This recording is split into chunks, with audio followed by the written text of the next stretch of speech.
Hi guys! Tara magluto ng arroz caldo. Gusto niyo ba ng easiest way? Ito yung pinakasimpleng paraan. Igisa ang bawang at hanguin kapag ito ay crunchy na at siya masisibing panlahok. At isinunod ko ang luya.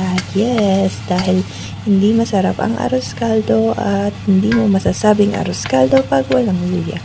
Isunod ang sibuyas. Yan. Igisa lang natin at isunod ang manok. Ayan. So, nilagyan ko ng asin, paminta, at sinunod ko na ang aking malagkit para maluto. At mga ilang minuto, hindi ko alam. Basta, pag alam ko medyo luto na ang manok, ay nilagyan ko na siya ng tubig. Yes, walang kaldo kahit ito ay arroz caldo.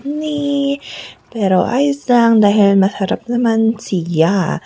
At yan na nga, tapos na at hinusgahan na ng aking gwapong asawa. Thank you!